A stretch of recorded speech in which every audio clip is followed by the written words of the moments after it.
Welcome to the Deep Dive. Today, we're diving into the lives and deaths of some famous child actors. Ooh. Yeah. And, you might be thinking, isn't that a little dark? Yeah. But it's not just about, dwelling on tragedy. We're using a list from the top tens as like a springboard for a deeper discussion. Right. You know those like informal online rankings? Oh, yeah. Well, this one focuses on the saddest child actor deaths. Oh, wow. And it really got us thinking, like, why are we so drawn to these stories? That's a great question. It's like we're not just mourning the loss of talent, right? It's more than that. It's like we're confronting this dark side of Hollywood, this industry that kind of thrives on, youth and innocence. Yeah, exactly. And we're going to unpack all that, starting with Judith Barcy. You guys probably recognize her voice, right? Mm-hmm. She was Ducky in The Land Before Time. Oh, wow. And Anne-Marie in All Dogs Go to Heaven. Oh, I love those movies. So many of us grew up with those films, but her life was cut tragically short. She was only 10 years old. Yeah. And what makes her story even more tragic is that she was murdered by her father. It's a stark reminder that, what we see on screen doesn't always reflect the reality. It's heartbreaking. It really makes you think about those movies differently. Absolutely. It adds a whole other layer. It makes you think about how we perceive child actors and the whole industry. Totally. Now, shifting gears a little, let's talk about Heather O'Rourke. She was Carol Ann in those Poltergeist movies. Oh, yeah. She died at 12 years old because of complications from, get this, a misdiagnosed intestinal condition. Oh, wow. That's awful. It just shows how important it is to advocate for the right medical care, especially for kids. It's terrifying to think about. Like, if she had been diagnosed correctly, she could have lived a long life. Right. There's a good chance she would have been fine. Okay, speaking of what ifs, another name that comes to mind is River Phoenix. Such a talented actor. Oh, absolutely. He gave us so many memorable performances like Stand By Me, My Own Private Idaho. Yeah. His story really speaks to the struggles of transitioning from child stardom to adulthood. Like, how do you navigate that? The pressure of fame, no normal childhood. Oh. And on top of that, everyone's watching your every move. Yeah, and often there's no real support system. I mean, think about it. These kids are in the spotlight, but they don't always have the guidance they need to handle money, the media, all the emotional stuff that comes with fame. Right. And it can be really tough on their families, too. They're trying their best, but they might not know how to handle this unique situation. And sometimes the consequences are tragic. Yeah. In River's case, he struggled with addiction, and it ultimately led to his death at 23. It's so sad. So much potential. Okay, let's move to a lesser-known case, but still heartbreaking. Bobby Driscoll. He was the voice of Peter Pan in the Disney film. Oh, wow. I didn't know that. Yeah, but after Disney, his career tanked. He really struggled to find work, ended up battling addiction, and died alone, no money, at 31. It's a stark contrast to, that joyful character he voiced. It really highlights how fickle fame is, especially in Hollywood. It's like you're on top of the world one minute and then... Got in the next. Exactly. And it makes you wonder, what happens to these kids when the spotlight fades? Yeah. Who's there to help them when the cameras stop rolling? And is there a responsibility, like a collective responsibility to support these artists, even when they're not, in the limelight anymore? It's a great question. It makes you think about the bigger picture here, Yeah. What's our role as viewers, as fans? Definitely. It's not just about enjoying the entertainment.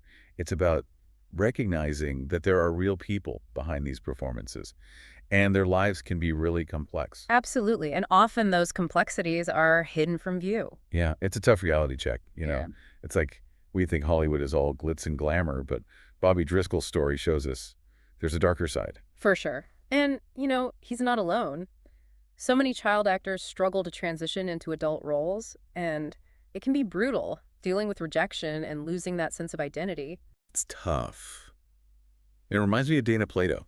Did you ever watch Different Strokes? Oh, yeah, of course. She played Kimberly Drummond, America's sweetheart. But her life took a turn after the show ended. It's kind of strange how her on-screen character, dealing with family stuff and social issues kind of mirrored her own life. Wow, yeah. Addiction, personal demons, it's all there. She died from an accidental overdose at 34. Really makes you think about mental health, especially in a high-pressure industry like Hollywood. Yeah, it shows that fame and fortune don't equal happiness. Sometimes they just hide the problems. Absolutely. And there's still such a stigma around mental health, especially for those in the public eye. It can prevent them from getting help. For sure. Okay, switching gears a bit. Remember The Little Rascals? Oh, yeah. Love that show. Carl Alfalfa Switzer. that mischievous kid with the crazy hair. Hmm. He was a natural comedian. But his life took a dark turn, too. Ended tragically at 31.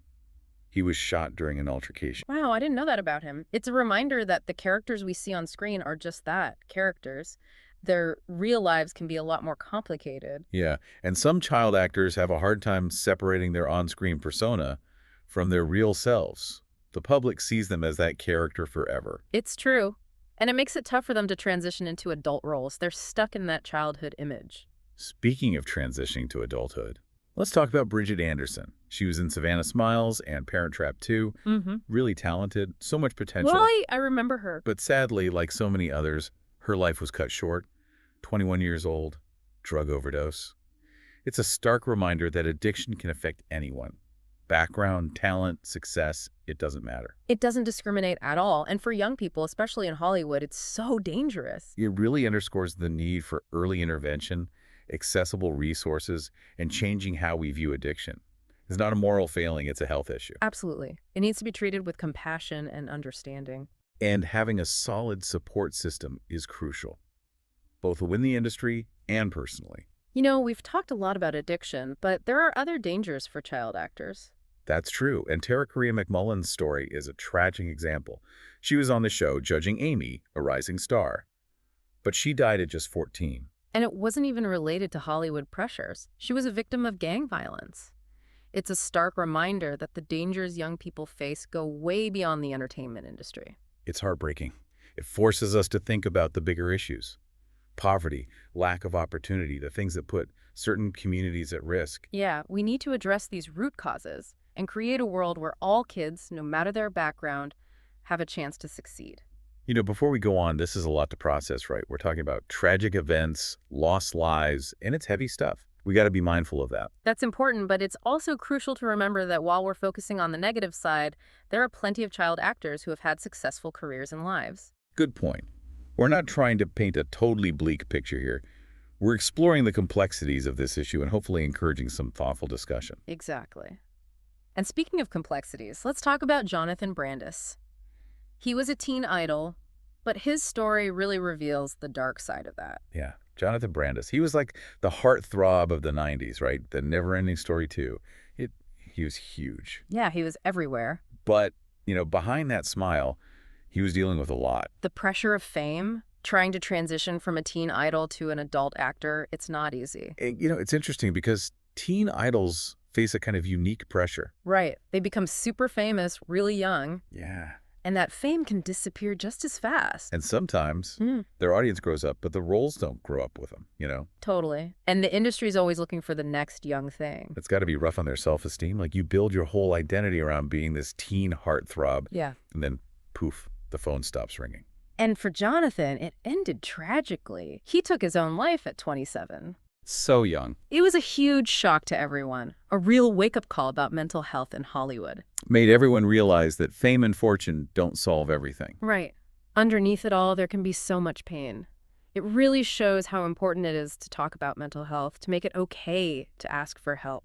We need more open conversations, not just in Hollywood, but everywhere. Absolutely. We've covered a lot of ground today. We talked about Judith Barcy, domestic violence, Bobby Driscoll, fading fame, River Phoenix, addiction.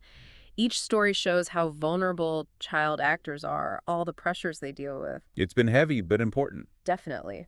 If we understand what leads to these tragedies, maybe we can create a better, safer environment for young performers. So what can we do? What can we learn from all this? The biggest takeaway is that there's a real person behind every performance. They have struggles just like everyone else, and fame often makes those struggles worse.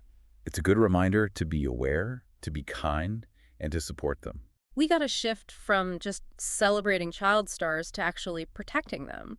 Support organizations that help young actors, hold the industry accountable for creating safe spaces, speak out against exploitation. And remember, these issues aren't limited to Hollywood. Think about Tara Korea McMullen. Her story showed us how societal problems put some communities at risk. Absolutely. We need to address those root causes and create a world where every kid has a chance to succeed, no matter where they come from. This has been a really eye-opening deep dive. Kind of heartbreaking, but important. We've seen how the entertainment industry often puts profit before people, and it makes you think about how we can change things.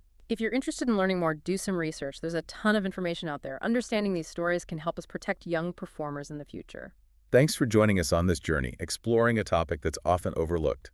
We hope this has sparked your curiosity and made you think about the lives of child actors and the industry they're in.